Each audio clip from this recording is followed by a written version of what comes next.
Bom dia, meus irmãos, ouvintes e amantes da Palavra de Deus. Tudo bem? Eu espero que esteja tudo bem. Então, hoje nós vamos estudar o capítulo 8 de 1 Coríntios, amém? E se der tempo, a gente vai fazer a leitura do 9, amém? Vamos orar primeiro, né? E pedir ao Senhor que nos dê sabedoria, né? Entendimento, amém? Senhor Deus e Pai, no nome do Senhor Jesus, nós estamos aqui diante de Ti, Papai do céu.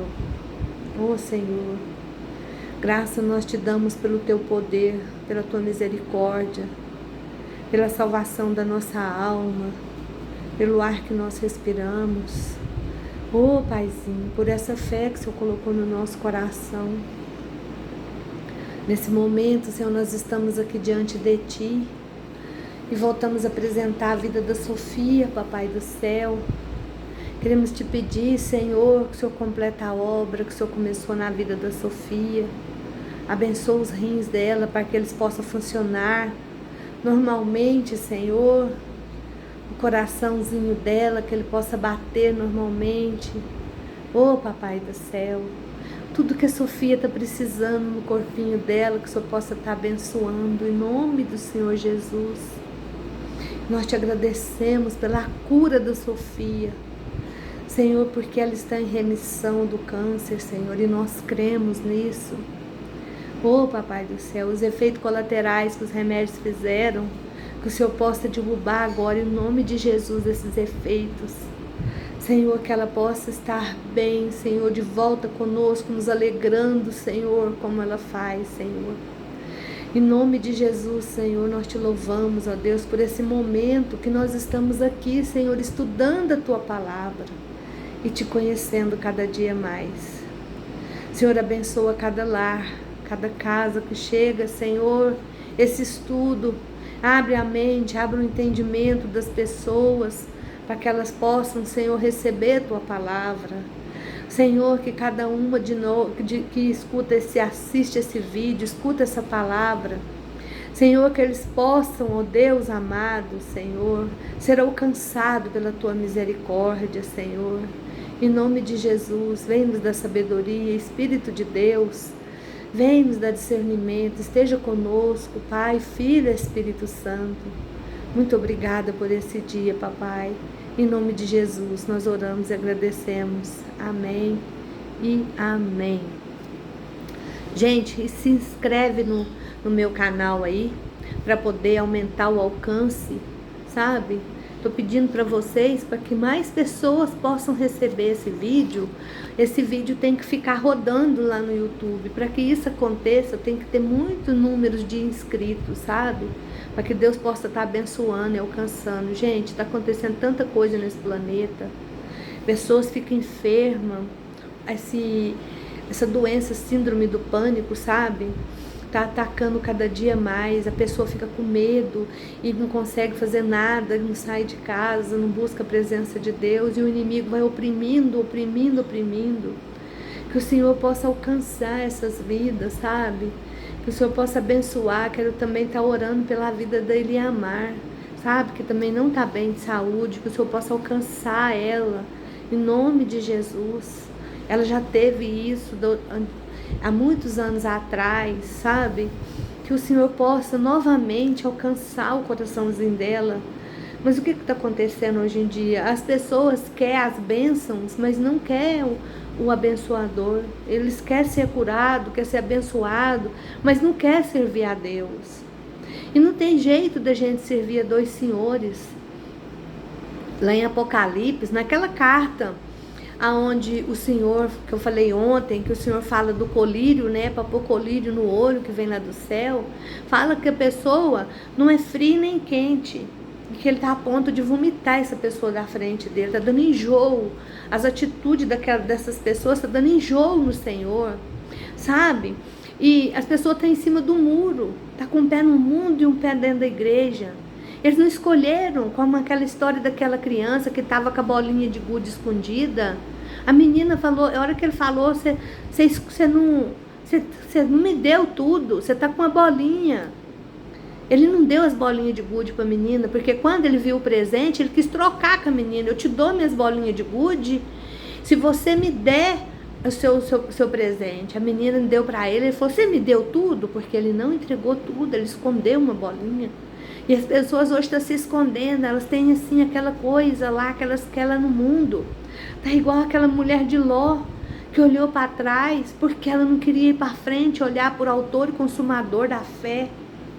Então, que nós possamos, sabe, mandar essa palavra, pregar a palavra de Deus, anunciar o evangelho do Senhor.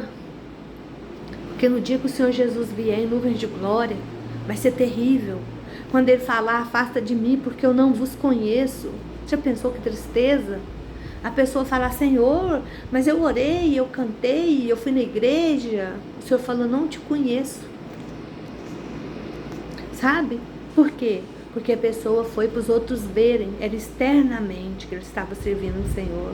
Mas que nós possamos servir o Senhor e amar Ele com interesse do nosso coração, verdadeiramente, sabe? E que nós possamos estar orando pelas pessoas, para o Senhor alcançar. Sabe o devocional de hoje que eu mandei lá nos grupos?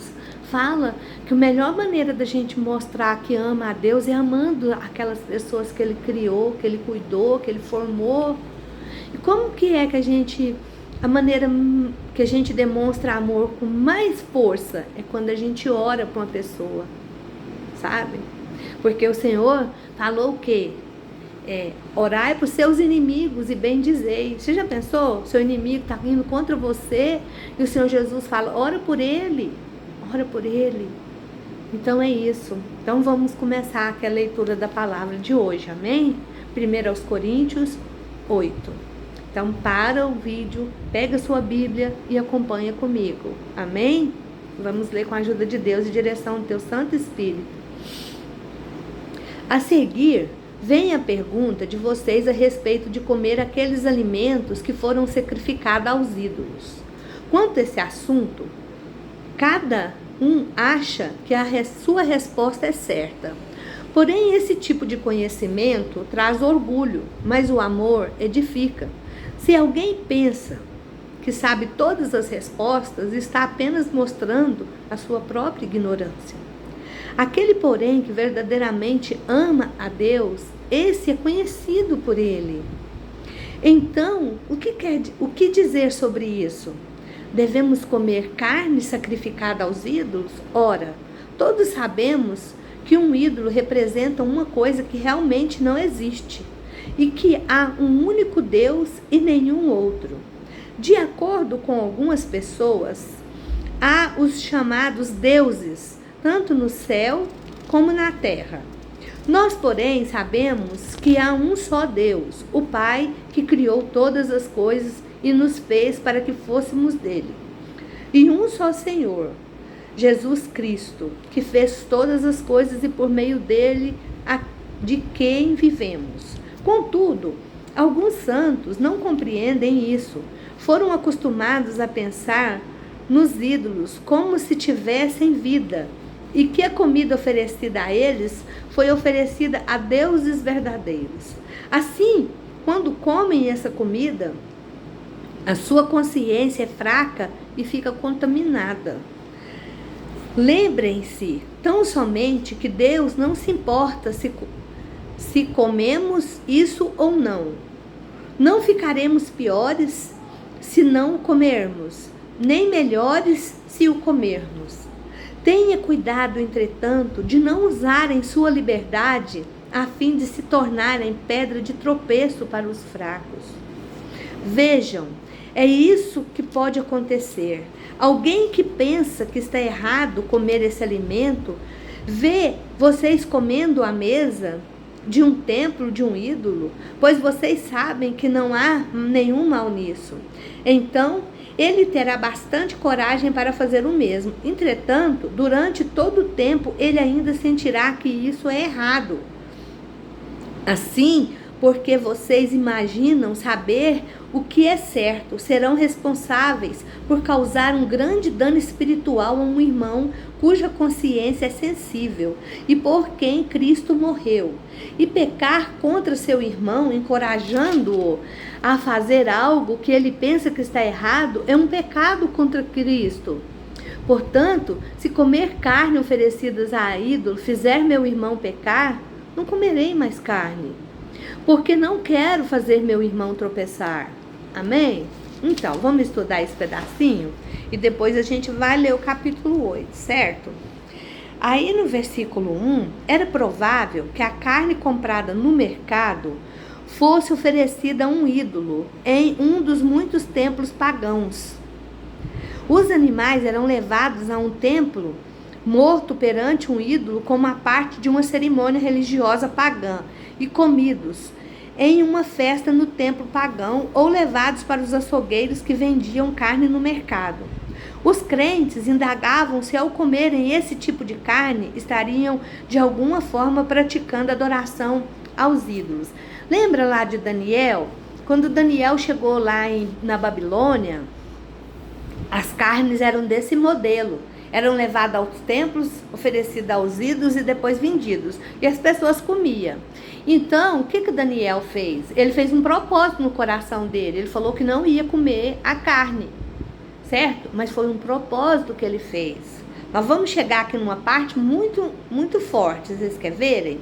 Agora, no versículo do 1 ao 3, o apóstolo Paulo fala assim, ó: o amor é mais importante do que o conhecimento ou a ciência. O conhecimento pode nos proporcionar uma boa posição social e fazer com que nos sintamos importantes. Mas podemos muito facilmente desenvolver uma atitude muito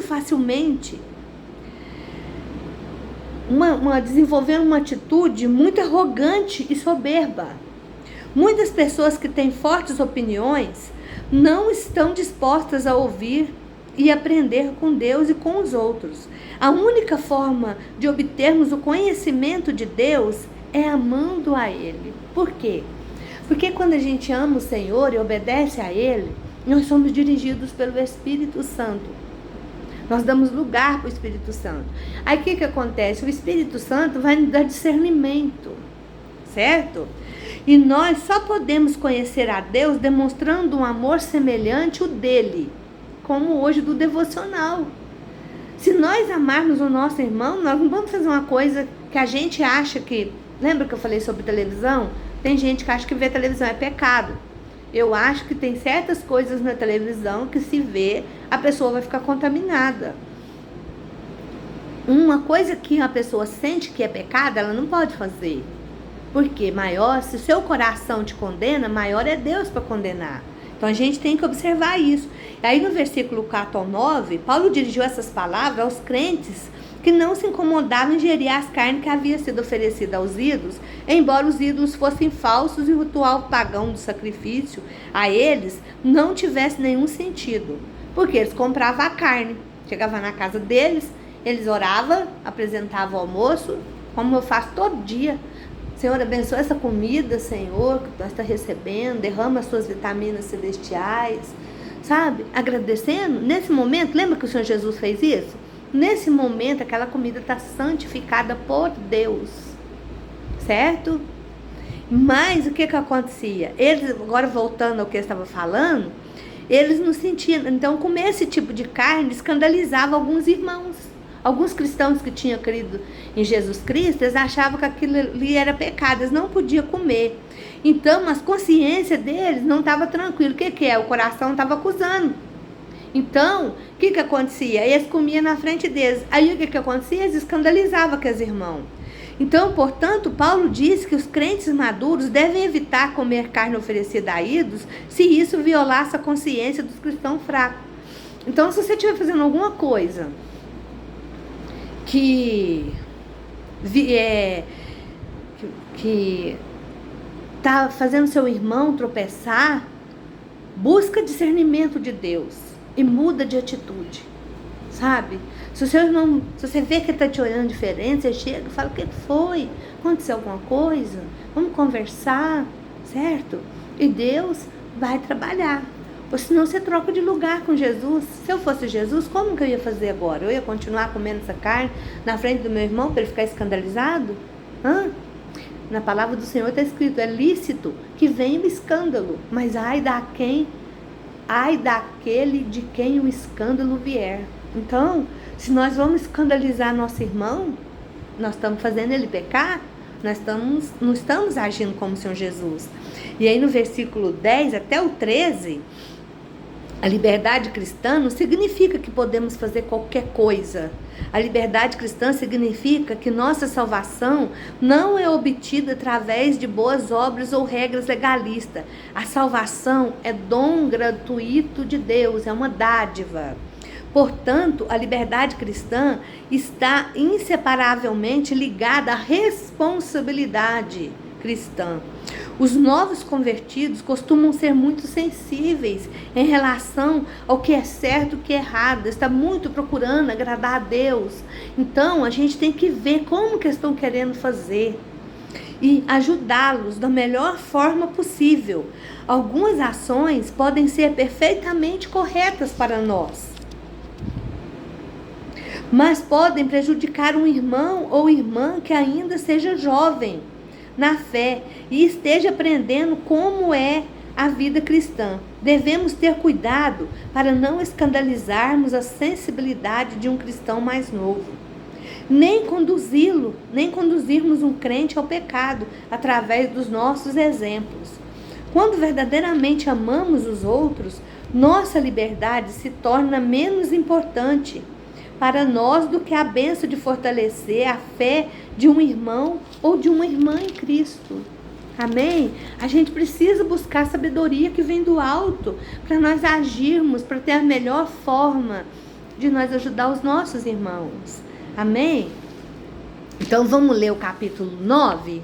Aqui vamos ler, deixa eu ver quantos versículos ele tem, para a gente ver se a gente vai ler ele todo ou vai ler só um pouco. Então, nós vamos ler ele até o versículo 12. Nós vamos estudar até o versículo 12. Certo. Até o 15, certo?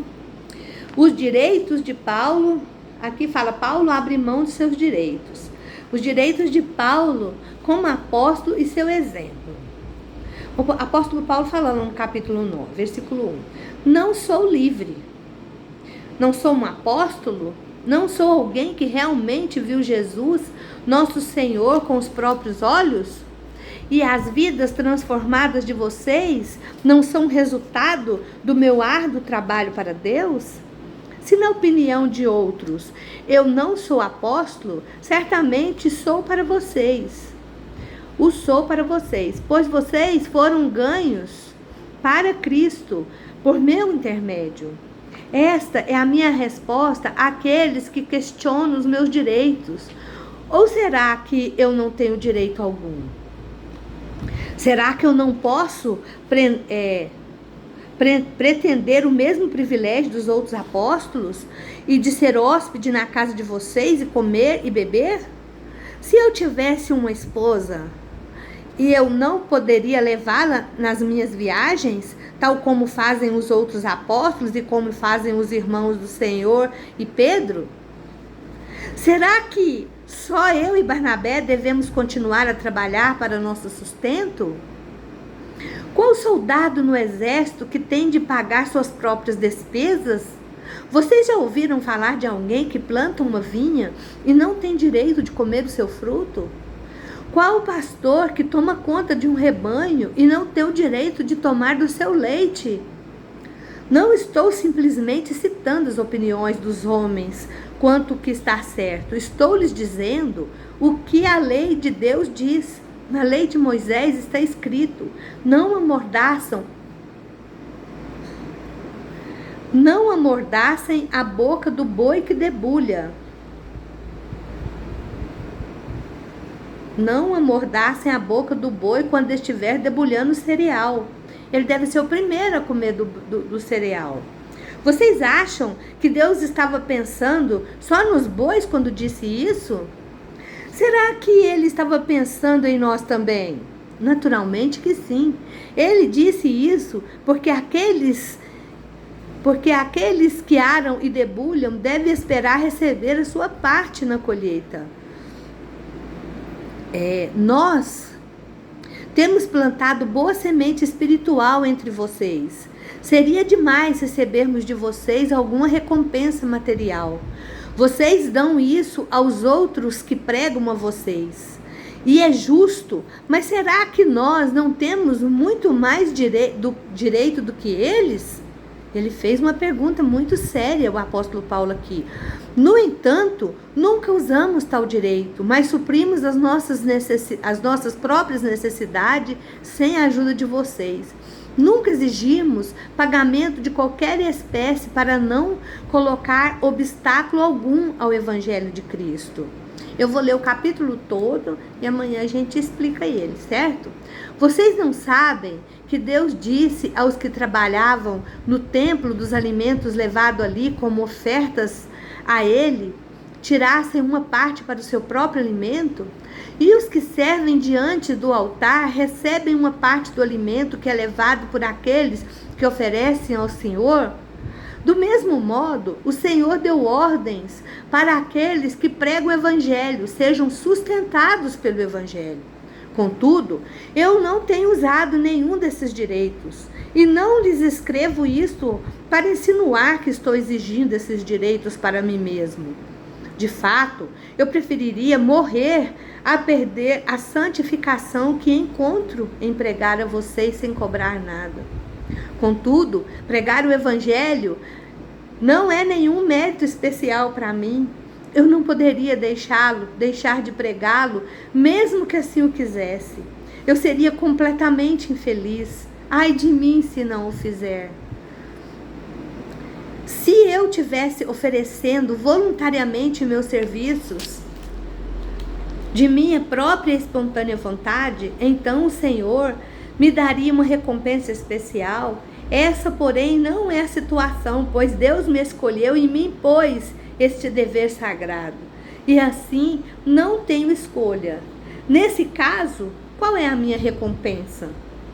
É a alegria especial que obtenho ao pregar o Evangelho sem despesas para ninguém e nunca exigindo os meus direitos. Isso tem uma real vantagem.